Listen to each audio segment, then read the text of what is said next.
우리 9월 한 달 부모 터치 세미나로 함께 진행을 하고 있는데요.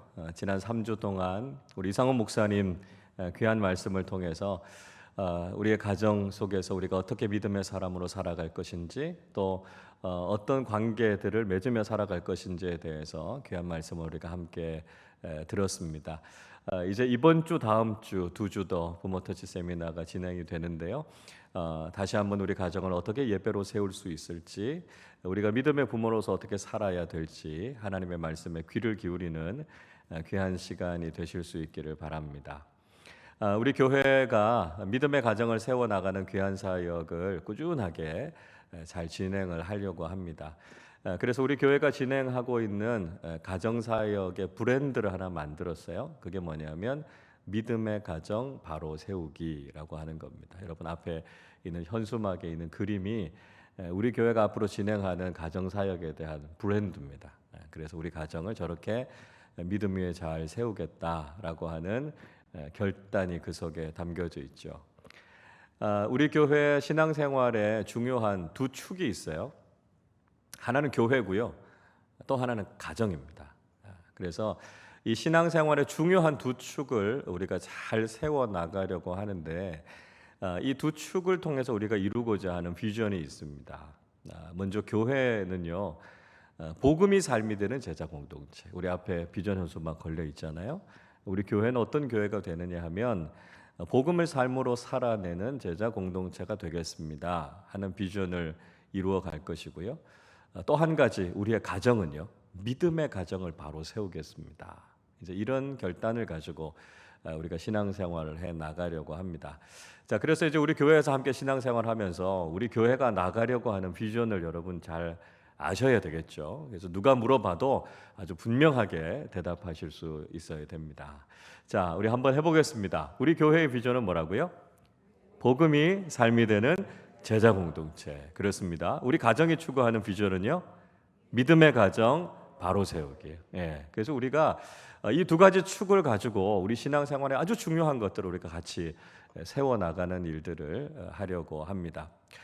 그래서 믿음의 가정 바로 세우기라고 하는 제하에 우리가 앞으로 가정을 건강하고 바르게 세우기 위해서 여러 사역들을 진행해 나가려고 합니다. 우리 교회가 제일 먼저 시작했던 사역은 뭐냐면 패밀리 데이 가정 예배라고 하는 사역입니다. 그래서 매월 우리가 가정 예배 책자들을 만들어서 여러분 나눠 드리고 있잖아요. 그래서 우리가 일주일에 하루씩 패밀리 데이를 정해서 우리 가족들이 함께 예배합시다라고 하는 운동을 꾸준하게 진행하고 있습니다. 그래서 우리 가정이 예배하는 가정이 됐으면 좋겠다. 이제 이런 비전을 함께 나눴죠. 그리고 올해부터 우리가 본격적으로 시작하고 있는 것이 바로 이 부모 터치 세미나입니다. 믿음의 가정을 세우는 데 있어서 결국 주도적인 역할을 하셔야 되는 분들이 바로 우리 부모님들이니까요. 부모님들의 참여, 헌신, 또 영적으로 깨어 있음이 너무너무 중요해서 우리가 매년 3월과 9월 우리 자녀들이 학기를 시작하는 그때 우리가 다시 한번 우리 자녀들을 믿음으로 잘 양육하겠습니다. 우리가 건강하고 좋은 믿음의 부모로 서겠습니다 하는 결단을 가지고 우리가 부모 터치 세미나를 진행하고 있습니다. 그래서 부모님들이 우리 가정을 믿음으로 세우겠다라고 하는 이 헌신과 결단이 우리 가정을 믿음으로 세우는 데 있어서 굉장히 중요하다라고 하는 것이죠. 그래서 믿음의 부모님들을 저희가 도와드리기 위해서 이제 이런 사역들을 쭉 진행하고 있습니다. 그리고 앞으로도 우리가 이제 여러 가지 사역들을 진행할 계획들을 가지고 있습니다. 뭐 부부학교, 아버지 학교, 어머니 학교, 뭐 가정 예배 학교, 사춘기 부모 학교, 뭐 이런 것들을 저희가 좀 순차적으로 좀 진행을 해 나가려고 합니다. 여러분들 혹시 신앙생활 하시면서 교회가 이런 부분을 좀 도와줬으면 좋겠다 생각되시는 부분이 있으시면 뭐 언제든지 우리 교역자들에게 말씀해 주시면 또 저희가 기도하고 잘 준비해서 진행할 수 있도록 하겠습니다. 그래서 우리가 이 믿음의 가정을 바로 세우는 여러분 이 사역을 위해서 많이 기도해 주시고 또 많이 참여해 주셔서 우리 교회에 속한 모든 가정들이 믿음 안에 건강하게 세워질 수 있도록 여러분 많이 응원해 주시고 많이 기도해 주시기를 바랍니다. 제가 여러 번 반복해서 말씀드렸던 게 있어요. 오늘날 우리의 가정이 아주 중요한 두 가지의 기능을 상실하게 됐다라고 하는 말씀을 제가 드렸습니다. 이거 제가 어디서 차용해서 온 게 아니고요. 그러니까 제가 막 연구해서 발견해낸 겁니다. 그래서 여러분 담임 목사가 열심히 연구해서 발견해낸 거니까 여러분 좀 잘 기억해 주시면 좋을 것 같아요. 자, 여러분 우리 가정이 잃어버린 두 가지의 중요한 기능 뭐라 그랬죠? 하나는 신앙 공동체로서의 기능이고요. 또 하나는요, 교육 공동체로서의 기능입니다. 처음 들으시는 것처럼 너무너무 눈이 반짝반짝하게 저를 보셔서 너무 좋습니다. 그래서 새로운 것을 배운다라고 하는 마음 가지시고 여러분 다시 한번 마음속에 잘 새겨두시면 좋겠습니다. 첫째는 신앙 공동체로서의 기능, 두 번째는 교육 공동체로서의 기능입니다. 신앙 공동체로서의 기능이다라고 이야기하는 것은 부모님 세대로부터 자녀들에게로 신앙이 전수되어져야 된다라고 하는 것이죠. 그래서 이 믿음의 대입기가 수직적으로 이루어져야 된다는 것입니다. 믿음의 부모님들이 가지고 있는 이 믿음이 우리 자녀 세대들에게로 잘 전수되고 연결되어져야 된다라고 하는 것이죠. 자, 그런 차원에서 가정은 신앙 공동체로서 이 믿음의 대입기를 잘 해야 되는데 생각보다 이게 쉽지 않더라는 것이죠. 그리고 중직자들의 가정들에서도 사실 이 믿음이 자녀들에게 전수되는 것이 참 쉽지 않다 하는 걸 경험하게 됩니다. 서울 서초동의 예술의 전당 맞은편에 개척된 교회가 하나 있어요. 원래는 이 목사님이 청년 사역을 하셨던, 홍대에서 청년 사역을 하셨던 목사님인데 하나님의 또 다른 부르심을 가지고 강남에 교회를 하나 개척하셨습니다. 이 교회의 교인들이 좀 특징이 있는데요. 어떤 분들이 주로 모이냐면 목회자들 자녀들, 그리고 중직자들 자녀들 중에 상처를 받고 교회를 떠났던 사람들을 중심으로 해서 사역하고 있는 교회가 있습니다. 그래서 그 교회 목사님하고 제가 개인적으로 좀 친분이 있어서 같이 좀 교제를 하고 이야기도 나누고 이렇게 하는데요. 그 목사님 말씀이 이런 말씀이에요. 청년 사역하는 것보다 이 중직자들 자녀들 사역하는 게 훨씬 더 힘들다, 그런 이야기를 합니다. 왜 그렇게 힘드세요? 이렇게 여쭤봤더니 상처가 너무 많다는 거예요. 영적으로 굉장히 피폐해져 있고 교회에 대해서 가지는 반감이 굉장히 많더라는 것입니다. 그래서 케어하고 같이 신앙생활을 하는데 이게 쉽지 않다는 거예요. 그러니까 쉽지 않은 사역이지만 하나님의 부르심이 있고 또 굉장히 중요한 사역이기 때문에 이 목사님이 그런 사명감을 가지고 열심히 잘 사역하고 있고 또 그런 과정들 속에서 이렇게 변화들이 나타나고 있어서 참 보람되다, 그런 말씀을 하셨습니다. 자, 여러분 이 믿음의 가정 안에서 또 직분자들의 가정 안에서 자녀들이 신앙생활을 잘 이어가지 못하고 있다라고 하는 모습들을 우리가 바로 이런 예들을 통해서 볼 수 있다라고 하는 것이죠. 그래서 우리가 가정을 신앙 공동체로 잘 세워나가는 것이 얼마나 중요한가 하는 걸 알게 되고요. 우리의 가정 속에서 우리 자녀들이 이 신앙을 배우지 않으면 사실 교회에서만 우리 자녀들에게 신앙을 가르치기가 굉장히 어렵다는 거죠. 그래서 우리의 가정이 신앙 공동체로서의 기능을 잘 회복하는 것이 참 중요하다 하는 것입니다. 자, 또 다른 하나는요, 교육 공동체로서의 기능이라는 거죠. 우리가 뭐 흔히 하는 이야기가 그 이야기잖아요. 우리가 가정 교육이 정말 제일 기본이 된다는 이야기 하죠. 기본이 된다라고 하는 이야기는 그만큼 중요하다는 이야기 아니겠습니까? 그래서 가정이 우리의 자녀들을 가르치고 교육하는 역할로 아주 중요한 역할을 해야 되는데 그 기능들을 자꾸 잃어버리고 있다는 것입니다. 부모님의 정체성 중에 하나가 교사라고 하는 정체성이 있는데 교사로서의 역할을 제대로 하지 못하고 있다라고 하는 것이 또 하나의 문제라고 할 수 있습니다. 우리가 흔히 교육 이렇게 이야기하면 유태인들 교육 이야기를 많이 하잖아요.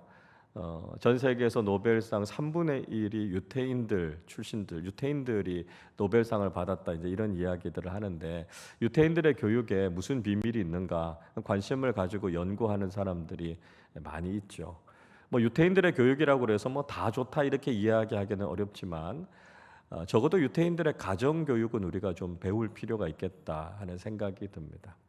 유태인들은 아이들이 어려서 말을 시작하게 되면 부모님들, 특히 어머니가 아이들을 무릎에 앉혀놓고 아이들에게 교육을 시킨다는 거죠. 말을 배우기 시작할 때 제일 먼저 가르치는 게 뭐냐 하면 하나님을 가르친다는 거예요. 성경을 가르친다는 거죠. 하나님께서 이 모든 세상을 다 창조하셨단다.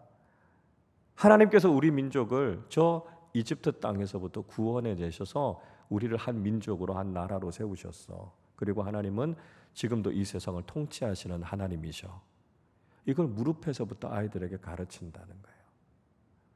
여러분, 언어라고 하는 것은요, 단순하게 말이 아니고요, 그게 세계관이고 가치관을 가르치는 거거든요. 그러니까 말을 배우면서 어떤 개념을 배우는가라고 하는 건 교육에 있어서 굉장히 중요한 겁니다. 우리는 아이들이 처음에 뭘 배울까요? 제가 이렇게 기억을 한번 더듬어 가보니까요, 제가 초등학교 때, 저희는 국민학교 때인데 초등학교 1학년 교과서에 이런 내용이 나왔었어요. 철수야 놀자, 영희야 놀자. 그것도 모자라서 바둑이도 와서 같이 놀자.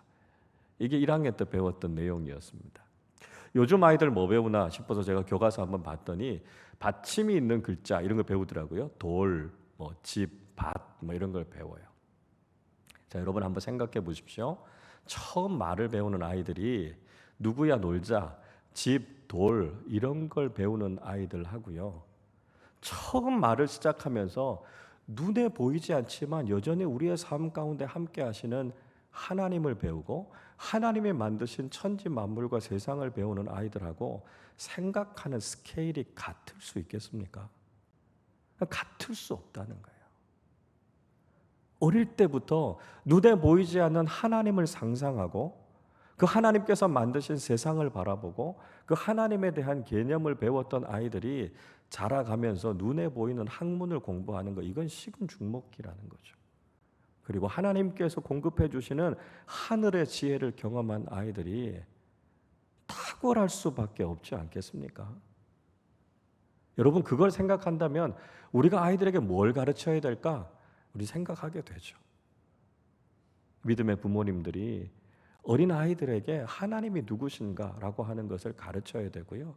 그 아이들이 정말 상상의 나래를 펼치면서 눈에 보이지는 않지만 우리와 함께 하시는 하나님, 그리고 하나님께서 만들어 놓으신 이 모든 세상들과 하나님께서 이 세상을 어떻게 이끌어 가시고 통치하고 계시는가, 하나님의 경륜, 하나님의 섭리, 이런 것들 우리 자녀들에게 가르친다면 우리 자녀들이 얼마나 탁월한 인생을 살아가겠습니까? 창의력, 상상력, 추리력, 뭐 아마 굉장할 겁니다. 우리가 그 무엇보다도 우리 자녀들에게 바로 하나님의 말씀, 이 지혜를 가르쳐야 된다는 것이죠. 그런데 오늘날 많은 가정들이 이걸 포기해 버렸어요. 이 교육의 기능들을 그냥 학교로, 학원으로, 때로는 교회 학교로 그냥 다 또 넘기고 있는 거죠. 그러다 보면 우리 자녀들이 지혜롭게 바르게 성장하기가 어렵다는 것입니다.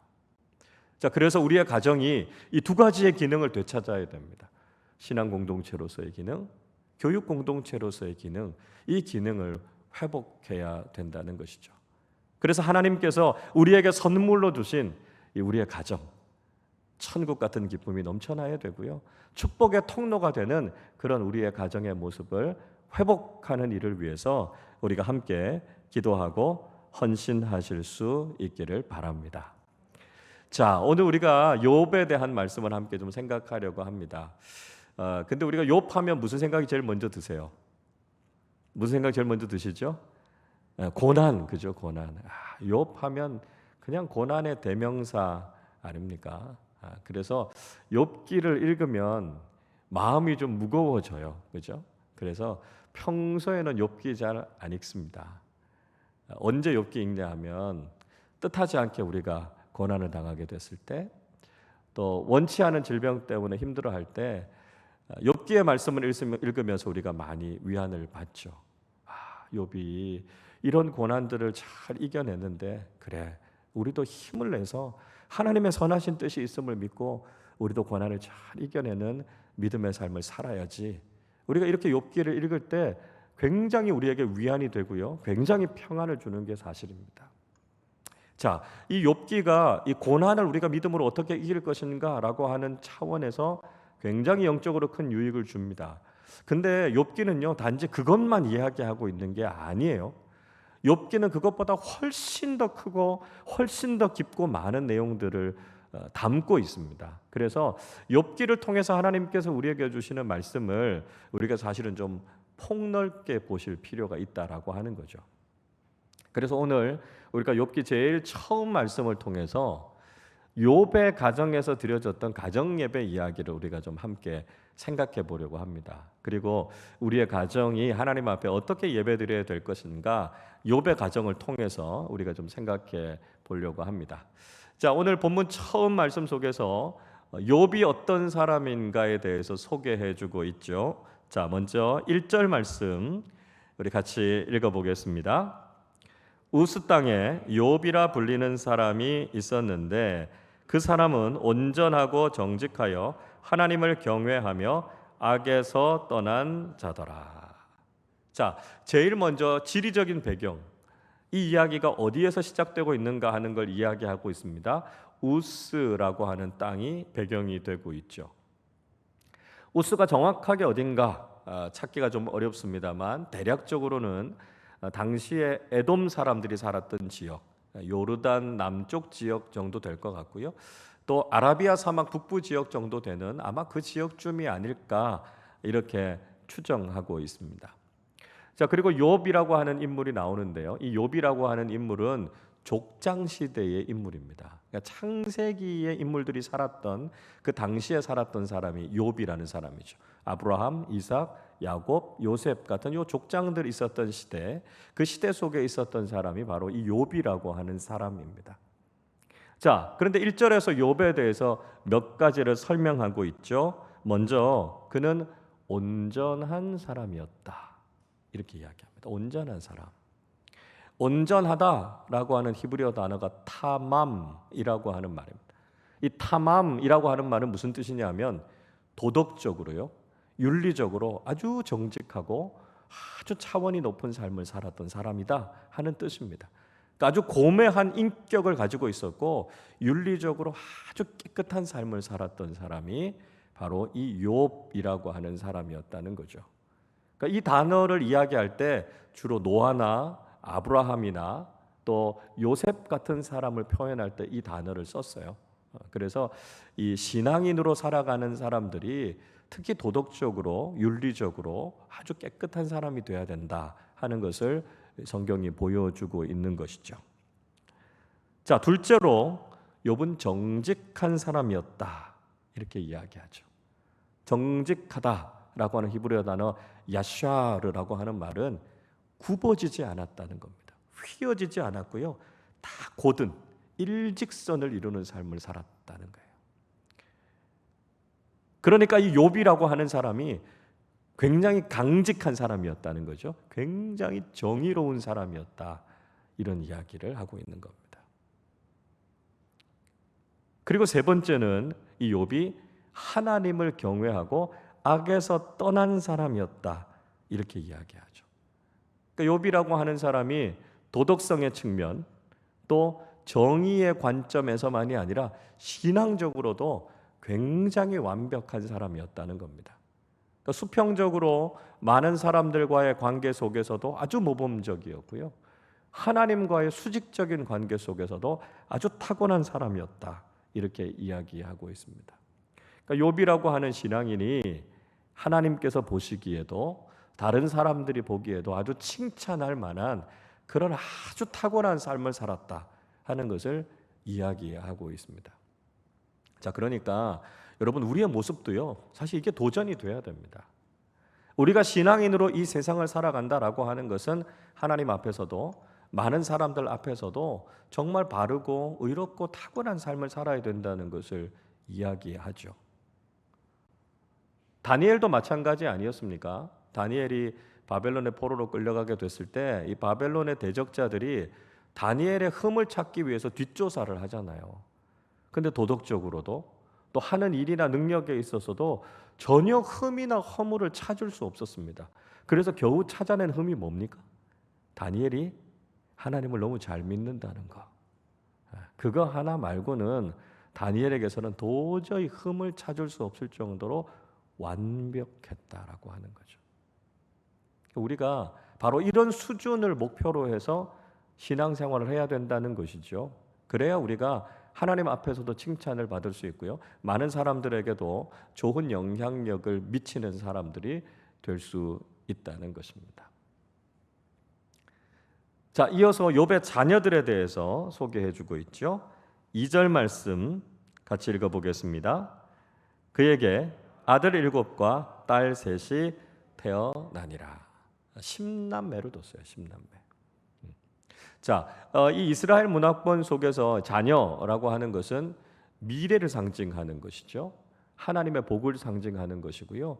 미래의 희망이 있다라고 하는 것을 이야기하는 것입니다. 그래서 자녀가 있다라고 하는 것은 미래가 있다는 것이고요. 자녀가 없다라고 하는 것은 미래가 없다는 것을 이야기합니다. 그래서 자녀가 없는 사람들은 하나님께 저주를 받았고 그의 인생이 그의 미래가 하나님께서 저주하신 인생이었다. 그런 뜻으로 받아들였다는 것이죠. 시편 128편 6절을 보면 이런 말씀이 있습니다. 내 자식의 자식을 볼지어다 이스라엘에게 평강이 있을지로다 말씀합니다. 자식의 자식을 볼지어다. 이 이야기는 미래가 있고요. 또 그 다음 미래가 있다라고 하는 것을 이야기하고 있습니다. 그러니까 그의 미래가 갈수록 더 좋아질 것이다. 미래의 복이 있다라고 하는 뜻을 가지고 있다 하는 것이죠. 그러니까 자녀라고 하는 의미가 바로 그런 의미였다는 것이죠. 욥에게는 7 아들, 3 딸이 있었습니다. 7이라고 하는 숫자, 3이라고 하는 숫자는 완전수를 의미합니다. 7 완전수고요. 3, 삼위일체 하나님을 나타내는 완전수입니다. 자, 그 이야기는 욥이 자녀들에 있어서도 하나님께서 주시는 완전한 축복을 경험했다라고 하는 것을 우리에게 보여주고 있는 것입니다. 자, 계속해서 욥의 재산이 얼마나 많았는지를 소개하고 있죠. 3절 말씀 같이 읽어보겠습니다. 그의 소유물은 양이 7,000마리요 낙타가 3,000마리요 소가 500결이요 암나귀가 500마리이며 종도 많이 있었으니 이 사람은 동방 사람 중에 가장 훌륭한 자라. 자, 욥의 재산에 대해서 이렇게 설명합니다. 양이 7,000마리, 낙타가 3,000마리, 소가 500결이. 결이는 2마리니까요. 1,000마리, 암나귀가 500마리, 또 종들도 많이 있었다. 이렇게 이야기합니다. 여기에서도 역시 7, 3 이런 숫자들이 계속 쓰이고 있죠. 그리고 5라는 숫자가 계속 나오는데요. 원래 4는 사람의 숫자입니다. 땅의 숫자예요. 동서남북. 거기다가 플러스 1을 해서 인간의 차원을 뛰어넘는다. 하나님이 주신 복이다. 이런 뜻이 5라고 하는 숫자가 가지고 있는 의미거든요. 그러니까 욥이 지금 가지고 있는 이 수많은 재산들도 결국은 하나님께서 주시는 복이다라고 하는 것을 보여주고 있습니다. 그래서 이 욥이 동방 사람 중에 가장 훌륭한 사람이었다라고 이야기합니다. 여기에서 훌륭하다라고 하는 것은 부유하다 하는 뜻입니다. 동방, 그러니까 예루살렘, 이스라엘을 기준으로 해서 동쪽 지역에 있었던 수많은 사람들이 있었지만 그 많은 사람들 중에 욥이 최고였다는 것입니다. 가장 큰 부자였고 가장 영향력이 있는 사람이 바로 이 욥이라고 하는 사람이었다라고 하는 것이죠. 자, 이 정도 되면 욥이라고 하는 인물이 얼마나 완벽한 인물입니까? 이젠 더 바랄 것이 없고요. 남부러울 것이 없는 삶을 살아가는 게 욥의 인생이다. 이렇게 생각할 수 있습니다. 그런데 욥은 우리 신앙인들이 한참원 더 높은 또 다른 한 가지의 중요한 문제를 생각해야 된다는 것을 보여주고 있습니다. 자신의 인격, 또 소유, 그의 모든 삶, 완벽했음에도 불구하고 그가 정말 지향하고 있었던 삶의 목적이, 비전이 무엇이었는가 하는 것이죠. 자, 그 이후의 이야기들이 계속해서 나오고 있는데요. 욥의 자녀들 이야기가 나옵니다. 욥의 자녀들이 생일을 맞아서 아주 큰 파티를 벌였어요. 그리고 형제 자매들을 같이 초청해서 함께 생일 잔치를 즐겼다라고 하는 이야기가 나오죠. 자, 4절 말씀 같이 읽어보겠습니다. 그의 아들들이 자기 생일에 각각 자기의 집에서 잔치를 베풀고 그의 누이 3명도 청하여 함께 먹고 마시더라. 욥의 아들들이 생일이 됐습니다. 그래서 생일 잔치를 자신들의 집에서 열었어요. 그리고 형제 자매들을 다 초청해서 함께 즐거운 시간들을 보냈습니다. 자기의 집 이렇게 묘사하고 있는 것을 보면 아마도 욥의 자녀들이 다 출가했던 것 같아요. 그래서 독립해서 각자의 가정들을 다 이루었던 것 같습니다. 그래서 각자 자기의 생일이 됐을 때 자기 집을 오픈해서 가족들을 초청해서 함께 잔치를 벌이고 있습니다. 아마도 욥이 굉장히 부유했으니까요. 또 경건한 믿음의 삶을 살았으니까 그 복이 자녀들에게까지 이어졌던 것 같습니다. 그래서 욥의 자녀들이 굉장히 부유하고 풍성한 삶을 살았던 것을 볼 수 있죠. 그리고 형제 자매들 간에 굉장히 우애가 있었던 걸 볼 수 있습니다. 그러니까 잔치가 있을 때 같이 불러서 같이 축하하고 같이 기뻐하죠. 간혹 보면 재산이 많고 소유가 많아지면 때로는 가족들 간의 관계도 좀 껄끄러워지는 경우들이 생기기도 하는데 욥의 가정은 그렇지 않았습니다. 부유한 가운데서도 정말 형제 자매가 우애 있고 화목한 가정이었다라고 하는 거죠. 정말 남부러울 게 없는 가정이었습니다. 그런데 욥은 적어도 신앙인이라면 한 가지 중요한 차원의 것을 잊지 말아야 된다라고 하는 것을 보여주고 있습니다. 그게 5절의 말씀입니다. 자, 5절을 우리 같이 한번 읽어보겠습니다. 그들이 차례대로 잔치를 끝내면 욥이 그들을 불러다가 성결하게 하되 아침에 일어나서 그들의 명수대로 번제를 드렸으니 이는 욥이 말하기를 혹시 내 아들들이 죄를 범하여 마음으로 하나님을 욕되게 하였을까 함이라. 욥의 행위가 항상 이러하였더라. 자, 인간적으로 큰 잔치를 벌여서 기뻐했어요. 그리고 나서 욥이 한 일이 뭐냐면 자녀들을 순서대로 다 불렀습니다. 장남부터 한 사람씩 한 사람씩 불러서 그들을 어떻게 했다고요? 성결하게 했다고요.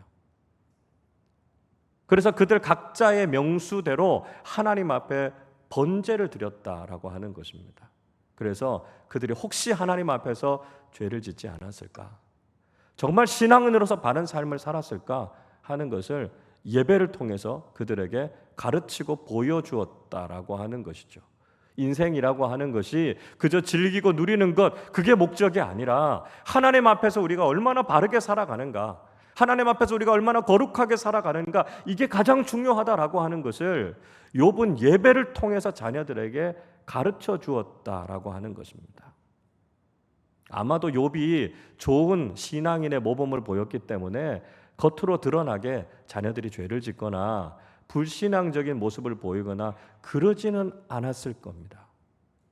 그럼에도 불구하고 욥은 마음에 염려하는 게 있었어요. 혹시 자녀들이 마음으로라도, 생각이나 마음에 있는 동기로라도 하나님께 죄를 짓지 않았을까? 하나님을 욕되게 하지 않았을까? 그것까지 염려해서 하나님 앞에 철저하게 회개하고 예배드리는 삶을 살았다는 것이죠. 우리가 흔히 말하듯이 우리가 알고 지은 죄, 모르고 지은 죄, 마음과 생각에 있었던 그 모든 죄의 흔적들까지 하나님 앞에 예배드리면서 다 씻어내는 거죠. 그래서 사랑하는 우리 자녀들이 무엇보다도 하나님 앞에서 정결한 믿음의 삶을 살게 해 주십시오. 욥은 그렇게 가족들과 함께 예배드리는 삶을 살았다라고 하는 것입니다. 욥은 개인적으로도 정말 경건한 사람이었지만 거기에서 그치지 않았다는 것이죠. 사랑하는 가족들이 함께 예배하고 그 가정을 예배 공동체로 세우는 일을 위해서 헌신했다라고 하는 것을 알 수 있습니다. 우리도 역시 우리가 하나님을 잘 믿고 섬기는 것 참 중요하지만 동시에 우리의 가정이 예배하고 우리의 가족들을 믿음으로 잘 세우는 것이 너무나 중요하다라고 하는 것입니다. 우리의 가정이 세상에서 얼마나 성공할 것인가, 얼마나 많은 것을 가지고 얼마나 많은 것을 누릴 것인가에 대한 관심이 아니라 정말 하나님 앞에서 일평생 예배하는 삶, 믿음의 삶을 잘 살아왔는가 하는 것이죠. 그래서 우리 개인의 신앙으로 그치는 것이 아니라 우리의 자녀들, 우리의 가정, 우리의 공동체를 이렇게 예배로 잘 세워나가고 예배하는 믿음의 공동체로 세우는 것을 사명으로 삼고 살아가야 된다라고 하는 것입니다. 이것을 실천하는 데 중요한 것이 바로 가정 예배다라고 하는 것을 말씀하고 있습니다. 우리가 이번 추석 명절을 맞아서 우리가 명절마다 그렇게 했습니다만 가정 예배 드릴 수 있는 순서지를 나눠 드리고 같이 가족들이 모여서 예배 드리십시오 이런 권면을 드렸습니다. 우리 추석 예배들 다 같이 드리셨죠. 우리 가정이 함께 하나님 앞에 모여서 예배하니까 얼마나 좋으시던가요. 하나님께서 예배하기 위해서 각 가정에 모여 있는 모습을 얼마나 기뻐하시겠습니까? 우리의 가정이 정말 바쁘게 지내왔지만 이제는 그 바쁘게 분주하게 지냈던 것들을 잠깐 내려놓고 이 명절만이라도 우리가 하나님 앞에 가족들이 함께 모여서 추수의 기쁨을 주시고 한 해의 감사를 주신 하나님 앞에 예배하는 것이 참 중요하다라고 하는 것이죠. 그리고 예배가 거기에서 그치는 것이 아니라 그 예배가 계속해서 이어져 가야 된다는 것이죠. 그래서 가정예배 책자를 통해서 우리 가정이 계속해서 모여서 예배하는 일들이 참 중요하다는 것입니다. 욥이 그냥 한두 번 그렇게 예배 드렸던 것이 아니고요. 늘 그렇게 했다고 이야기하잖아요. 욥의 행위가 항상 그러했다. 성경은 그렇게 이야기하고 있습니다. 그것처럼 우리의 가정도 지속적으로 하나님 앞에 예배하고 하나님 앞에서 거룩한 믿음의 가정으로 세워지는 것이 너무너무 중요하다라고 하는 것을 우리가 깨달아야 된다는 것이죠. 자, 그런데 어떻습니까? 여러분, 우리가 가정 예배 쭉 해보시면 많이 이야기하시는 게 목사님 가정 예배 드리는 거 쉽지 않아요. 잘 안 돼요. 이런 이야기들 많이 하십니다. 가족들이 같이 시간을 맞추기도 어렵고요. 가족들이 같이 앉아서 예배 드리는 일들이 그렇게 쉬운 일이 아니다라고 하는 이야기들을 많이 하십니다. 우리가 이 코로나 상황을 맞으면서 사실 굉장히 큰 어려움들도 많았고요. 우리가 잃어버린 것도 참 많았습니다만 이 코로나 상황을 통해서 우리가 얻게 된 아주 중요한 영적인 유익이 있습니다. 그게 뭐냐 하면 우리의 가정이 예배하는 자리가 됐다는 거죠. 교회에 우리가 함께 모여서 예배드리지 못하면서 우리의 가정 속에서 우리의 가족들이 예배할 수 있다라고 하는 것이 우리에게 굉장히 큰 유익이 됐습니다. 근데 가정에서 이제 온라인으로 예배를 드리면서 한 주, 두 주 이렇게 시간이 지나가니까 무슨 이야기를 하시냐 하면 예배에 대한 집중도가 자꾸 떨어진다는 거예요. 예배하는 자세가 자꾸 흐트러지고 예배가 제대로 잘 드려지지 않습니다. 이렇게 이야기하시는 교우들이 많이 있으셨어요. 우리가 주일 예배와 여러 예배들 처음에는 온라인으로 드릴 때 이렇게 예배 드릴 수만 있어도 너무 감사하다고 막 눈물을 흘리시면서 예배 드리시는 교우들이 많으셨거든요. 근데 시간이 자꾸 지나면서 자꾸만 우리가 이 예배에 소홀해지는 걸 느낀다. 그런 말씀하십니다. 그러니까요. 우리가 자발적으로 하루를 정해서 패밀리데이 가정 예배를 드린다라고 하는 게 사실 그렇게 만만한 문제가 아닙니다. 자, 어떻게 우리의 가정이 예배하는 가정이 되고 예배하는 공동체가 될 수 있을까? 우리가 고민하지 않을 수 없는데요. 사실 여러분, 가정 예배는요, 꼭 가정에서만 드리는 게 가정 예배가 아닙니다. 가족들이 교회에 함께 나와서 드리는 것도 가족을 예배 공동체로 세우는 일입니다. 그러니까 우리가 예배하는 일들에 가족들이 같이 나와서 함께 예배하는 것도요, 우리의 가정을 예배 공동체로 세우는 거예요. 여러분 한번 생각해 보십시오. 우리가 과거에요, 사실 다 가족들이 교회에 나와서 예배 드리지 않으셨습니까? 어른 예배, 아이 예배 할 것 없이 어른 예배에도 가족들이 같이 나와서 같이 예배 드리고 같이 은혜 받고 그랬어요. 저도 어릴 때 이렇게 생각해 보면 할머니 손잡고 또 또 부모님 손잡고 새벽 기도 갔던 기억들이 아주 생생하거든요. 그러니까 새벽에 일어나기 얼마나 힘들어요. 그래서 새벽에 잘 일어났는데도 그냥 안 일어난 것처럼 이렇게 누워 있기도 하고 막 그랬었습니다. 근데 가만히 보면 그때 그렇게 새벽 기도하고 같이 예배에 참석하고 그렇게 했었거든요. 부흥회가 있으면 주변의 여러 교회들 같이 참여하면서 같이 은혜 받았던 기억들이 있습니다. 주일 찬양 예배, 수요 예배, 또 금요 기도회에 참여하면서 설교 노트 적었던 기억이 나거든요. 초등학교 아주 어린 학년이었는데도 그렇게 말씀 읽고 말씀 듣고 말씀을 기록했던 기억들이 납니다. 그러니까 우리가 가족들이 함께 예배한다라고 하는 것이 중요하죠. 가정이든 교회든 우리 가족들이 함께 예배하는 것이 중요합니다. 가정에서 우리가 예배를 드리자 말씀하는 건 사실 물리적으로 가정과 교회가 멀리 떨어져 있고 모이기가 점점 어려워지기 때문에 우리가 가정에서라도 예배 드리십시다 이렇게 말씀드리는 것이고요. 사실 가족들이 함께 예배한다면 교회가 더 편리하고 쉬울 수 있다라고 하는 것이죠. 그래서 교회가 됐든 가정이 됐든 우리가 함께 예배하는 것이 참 중요하다 하는 것을 우리가 잊지 말아야 된다는 것이죠. 저희 가정 이야기를 드리는 걸 용서하고 들어주시면 감사하겠습니다. 저희가 이제 아이들이 좀 어릴 때 새벽 기도회를 아이들 데리고 다니면서 예배를 이제 같이 드렸어요. 뭐 저는 이제 새벽 기도를 준비하고 하다 보니까 저는 좀 일찍 나오게 되고 이제 아내가 이제 아이들을 안고 업고 이렇게 나와서 새벽에 교회에서 같이 예배 드렸어요. 뭐 특별 새벽 기도회는 뭐 물론 당연히 나오는 것이고요. 평소에 새벽 기도회 때도 아이들 데리고 같이 나와서 그냥 새벽 기도회 때 같이 예배를 드렸어요. 아이들이 새벽에 잘 못 일어나니까요. 저녁에 저희는 7시 되면 아이들 재웠습니다. 제가 좀 늦게 교회에 있다가 돌아올 때 보면 한 7시 되면 벌써 아내가 아이들 다 재우고 그러고 새벽 기도 갈 준비를 하고 있어요. 그러면 그 다음날 4시 반 정도 되면 아이들이 일어나거든요.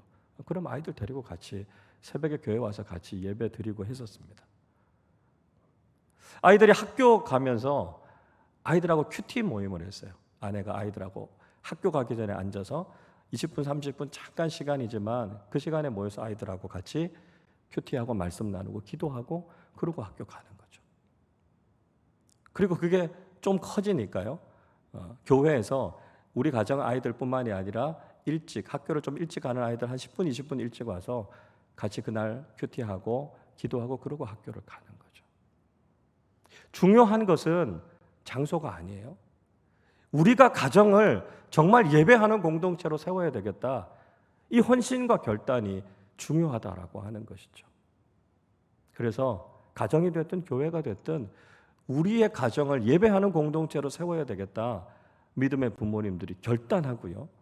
그렇게 가정을 세워나가는 것이 참 중요하다 하는 것이죠. 성경을 읽어보면 경건한 믿음의 사람들은요. 가정들을 그렇게 믿음으로 같이 세워갔던 걸 볼 수 있습니다. 개인의 신앙으로 끝났던 것이 아니라 그것이 가정의 신앙으로, 공동체의 신앙으로 발전해 가는 걸 볼 수 있죠. 사도행전 10장의 말씀에 보면 고넬료라고 하는 사람 이야기 나오지 않습니까? 고넬료가 로마의 백부장이었는데요. 고넬료가 굉장히 경건한 믿음의 사람이었습니다. 그래서 사도행전 10장 2절에서 이렇게 말씀하죠. 그가 경건하여 온 집안과 더불어 하나님을 경외하며 백성을 많이 구제하고 하나님께 항상 기도하더니 이렇게 말씀합니다.